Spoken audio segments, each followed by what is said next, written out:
날마다 하나님의 말씀을 가까이 하는 모든 성도분들에게 하나님의 은혜와 사랑이 함께하기를 주님의 이름으로 축원합니다. 오늘 우리에게 주시는 하나님의 말씀은 로마서 14장 13절에서 18절까지의 말씀입니다. 그런즉 우리가 다시는 서로 비판하지 말고 도리어 부딪힐 것이나 거칠 것을 형제 앞에 두지 아니하도록 주의하라. 내가 주 예수 안에서 알고 확신하노니 무엇이든지 스스로 속된 것이 없으되 다만 속되게 여기는 그 사람에게는 속되니라. 만일 음식으로 말미암아 내 형제가 근심하게 되면 이는 내가 사랑으로 행하지 아니함이라. 그리스도께서 대신하여 죽으신 형제를 내 음식으로 망하게 하지 말라.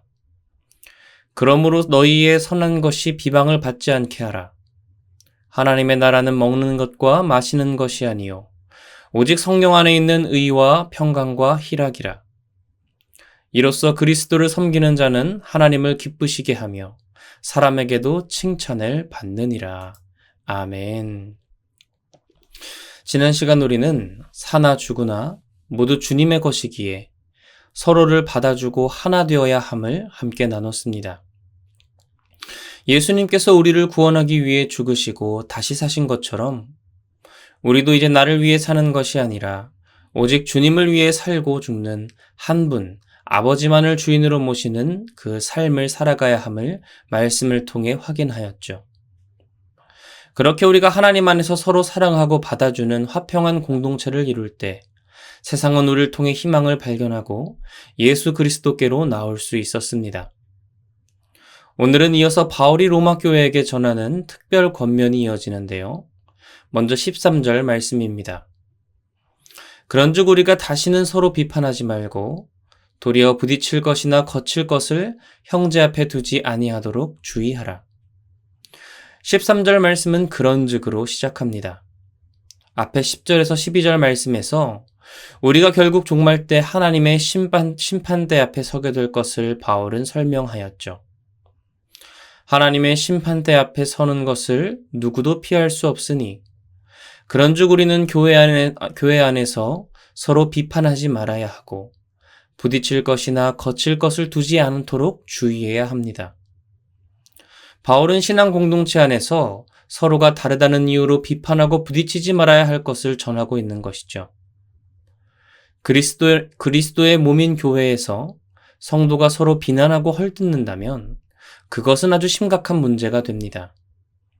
이것은 예수님의 명령을 정면으로 어길 뿐만 아니라 결국 교회를 무너뜨리게 만들기도 합니다. 가끔 교회 안에서 시작된 갈등이 심해져 결국 하나의 교회가 두 개로 나뉘게 되는 안타까운 상황을 보게 될 때가 있습니다. 왜 그럴까요? 갈등 앞에서 어떻게 풀어나가야 할지에 대한 이 오늘 로마서의 말씀을 잊어버렸기 때문입니다. 우리는 예수님께서 우리에게 주신 서로 사랑하라는 계명을 잊지 않고 서로 헐뜯고 비난하는 것이 아니라 서로 사랑하고 보듬어 주어야 하는 것을 잊어서는 안 되죠.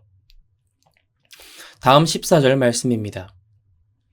내가 주 예수 안에서 알고 확신하노니 무엇이든지 스스로 속된 것이 없으되 다만 속되게 여기는 그 사람에게는 속되니라.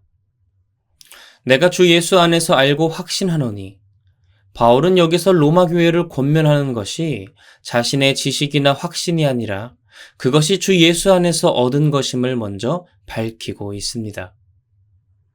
바울의 권면이 예수 그리스도 안에 있는 지식으로부터 나왔기 때문에 그 권면의 권위는 아무도 거부하거나 쉽게 훼손할 수 없는 것이죠. 그렇게 바울은 무엇을 확신하며 권면하나요? 바로 하나님이 창조하신 모든 것들 가운데 스스로 부정한 대상이 없다는 것을 바울은 확신합니다. 초대교회 안에서 영지주의 이단이 아주 기승을 부렸습니다. 그들은 오직 영적인 것만이 선하고 눈에 보이는 육적인 것은 악하고 속되다고 믿고 있었죠. 그러나 바울은 물건 자체는 도덕적으로 선하거나 악할 수 없다고 전하죠. 눈에 보이는 물질과 육적인 것 또한 하나님이 창조하신 선한 피조물이기 때문입니다. 그러나 그 피조물은 속되게 여기는 사람에게 속되니라 바울은 권면하였죠. 당시 로마 교회 안에서는 구약 성경에 나오는 부정한 음식에 대한 규례로 인하여 일부 음식들을 부정하게 여겼던 자들이 많이 있었습니다. 이들이 약자의 그룹인 것이죠. 또한 당시 고기들은 우상에게 바쳐졌다가 시중에 판매가 되었기에 고기를 먹으면 안 되고 채소만 먹어야 한다는 자들도 여럿 있었습니다. 이런 상황 속에서 바울은 피조물이 스스로 속된 것이었고 다만 속되게 여기는 사람에게 속되다고 표현하였습니다. 따라서 성도는 모든 음식을 먹을 자유가 있는 것이죠. 하지만 하나님의 의를 교회 공동체 안에서 실천하는 형제 사랑의 관점에서 보면 우리의 자유에는 한계가 있음을 알 수 있습니다. 즉, 자신의 믿음으로 모든 음식을 먹을 수 있지만 그런 자유가 있지만 음식으로 말미암아 다른 교회 안의 형제가 자매가 근심하게 된다면 형제 사랑의 관점에서 우리는 그 자유를 유보하거나 포기하는 것이 필요합니다. 15절 말씀입니다. 만일 음식으로 말미암아 내 형제가 근심하게 되면 이는 내가 사랑으로 행하지 아니함이라. 그리스도께서 대신하여 죽으신 형제를 내 음식으로 망하게 하지 말라. 만약 우리가 음식으로 형제를 근심하게 만든다면 그것은 그리스도께서 대신하여 죽으신 형제를 음식으로서 망하게 하는 행동입니다. 이것은 자신의 자유가 상대방의 신앙의 성숙도를 충분히 고려하여 행사되어야 하는 것을 전하는데요. 물론 음식은 하나님의 선물이고 우리가 매일의 양식을 위해 하나님께 구해야 할 선한 대상입니다. 그런데 무엇을 먹을 것이냐 하는 문제가 주님 안에서 형제자매들을 근심하게 만들고 실족하게 한다면 우리는 그리스도인의 사랑을 가지고 내가 가진 자유를 포기할 수 있어야 함을 오늘 말씀은 전해주고 있습니다. 우리가 교회 안에서 생활하다 보면 같은 상황 속에서도 서로 다른 관점으로 시험에 드는 것을 확인할 수 있는데요. 제가 신학교에서 이 교회 음악에 관한 수업을 듣다가 좀 충격을 받은 적이 있습니다. 그것은 교회 안에 맨 처음 피아노라는 악기가 들어올 때 많은 갈등이 있었다라는 것이죠. 지금은 교회 안에 피아노가 있는 것이 당연하고 자연스러운데요. 과거에는 오르간이 주로 사용된 악기였습니다. 그리고 피아노는 아주 속된 세상의 악기고 악한 것으로 사람들이 생각하였죠. 피아노는 악마의 악기이기 때문에 교회에 들어와 사용되어서는 안 된다라고 주장하는 사람들이 있었습니다. 지금으로서는 도저히 이해가 안 되는 것이지만 당시 교회 안에서는 아주 큰 갈등이 있었습니다. 믿음으로 봤을 때 교회 안에서 피아노가 사용되는 것은 전혀 문제가 되지 않습니다. 그것은 우리 그리스도인들의 자유죠. 하지만 그럼에도 불구하고 교회 안에서 피아노를 치는 것 때문에 시험에 드는 사람이 있다면 우리는 그 자유를 잠시 내려놓고 그들이 아직 연약하기에 믿음 안에서 강한 자가 될 때까지 기다려줄 수 있어야 함을 오늘 말씀을 통해서 확인할 수 있습니다. 아무리 내 말이 맞고 내 주장이 성경적이라고 하더라도 주님 안에서 형제 자매된 가족의 신앙을 고려하고 배려해 주어야 한다는 것이죠. 그렇지 않으면 우리는 더 이상 사랑으로 행하는 것이 아니게 되는 것입니다. 여기서 사랑은 사람의 사랑인 에로스가 아니라 하나님의 사랑인 아가페로 사용되었습니다. 이 아가페 사랑은 조건이 없는 사랑, 내게 유익이 없어도 베푸는 사랑을 나타냅니다. 우리가 주 안에서 형제자매들을 계속해서 사랑해야 하는데 그 사랑은 세상의 기준을 뛰어넘는 조건 없이 제한을 뛰어넘는 하나님으로부터 우리에게 주어지는 사랑이라는 것이죠. 이어지는 16절과 17절 말씀입니다. 그러므로 너희의 선한 것이 비방을 받지 않게 하라. 하나님의 나라는 먹는 것과 마시는 것이 아니요 오직 성령 안에 있는 의와 평강과 희락이니라. 따라서 우리는 성도의 선한 것이 비방을 받지 않도록 해야 합니다. 여기서 너희의 선한 것은 그리스도인에게 주어진 그리스도 안에서의 자유를 뜻하는데요. 그런데 우리의 자유로 인해 그만한 믿음을 갖지 못한 자들에게 비난의 빌미를 제공해서는 안 된다고 바울은 전하고 있는 것이죠. 그리고 이어서 바울은 하나님의 나라에 대해서 설명합니다. 여기서 사용된 하나님의 나라는 우리가 종말의 때에 들어가게 될 하나님의 나라를 말하는 것이 아닙니다. 여기서 사용된 하나님의 나라는 현재 성도의 마음속에서 진행되는 하나님의 통치를 나타내는 것이죠. 따라서 바울은 하나님의 통치를 받는 하나님의 나라는 먹고 마시는 문제가 아니라 성령 안에서 의와 평강과 희락을 누리는 것이라고 전하고 있습니다. 우리가 먹고 마시는 문제로부터 자유로워질 때 우리 안에서 하나님의 통치하심으로 말미암아 성령 안에서 의와 평강과 희락이 임하게 됩니다. 여기서 의는 단순히 우리가 생각하는 의로운 행동이 아니라 교회 지체들이 서로 모여 그리스도의 몸된 교회가 가지는 신실함을 뜻합니다. 평강은 교회 구성원들 간의 갈등이 있을 때 서로 헐뜯고 비방하며 다투는 것이 아니라 서로 받아주고 하나 되는 평강을 나타냅니다. 또한 희락은 신앙 공동체 안에서 형제 간의 문제로 일어날 수 있는 온갖 시련을 이겨내고 주님 안에서 하나님의 통치를 우리 삶과 공동체 안에 이루므로 다시 오실 주님을 기다리는 하늘의 기쁨을 의미하는 것이죠.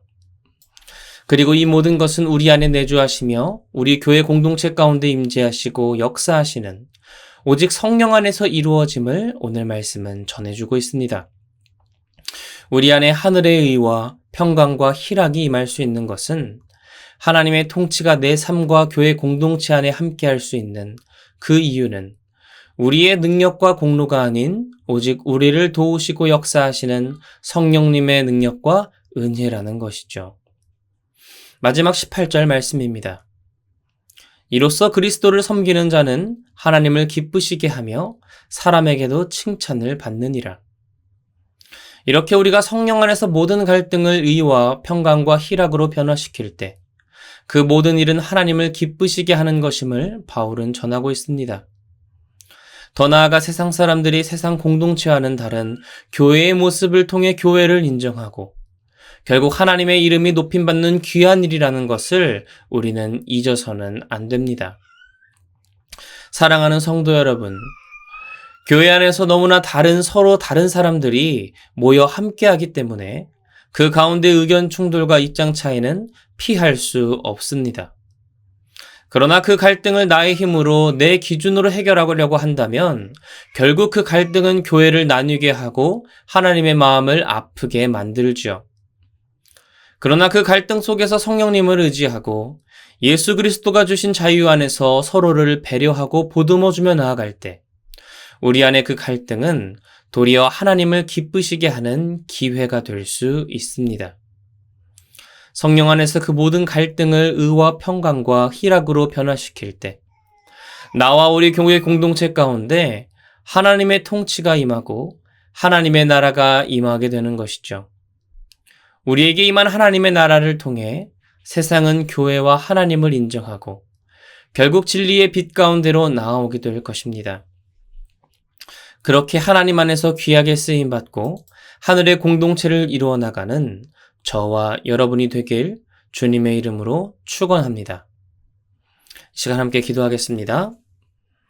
할렐루야, 은혜와 사랑이 많으신 주님, 오늘도 주님 앞에 나와 하나님 그 진리의 말씀 앞에 나아가게 하시니 감사드립니다. 서로 다르고 서로 다름으로 인한 갈등이 일어났을 때 세상은 서로 다투고 결국 나뉘게 되지만 하늘의 평강이 임하는 하나님의 통치가 임하여 하나님의 나라가 임하는 나와 그리스도인의 공동체는 그 갈등을 도리어 희락으로 변화시킵니다.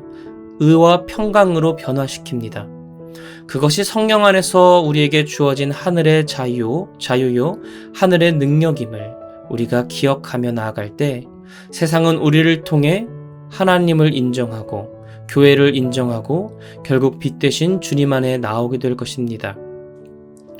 그리스도 안에서 우리에게 주어진 자유를 내 마음대로 함부로 사용하는 것이 아니라 교회 공동체 안에서 형제자매가 실족하고 낙심할 수 있다면 과감히 나의 자유를 내려놓고 나의 생각을 내려놓고 서로 하나됨으로 화평을 이룰 수 있는 귀한 나의 삶 그리고 우리 화평 공동체 될 수 있도록 하나님 붙들고 주관하여 주시옵소서.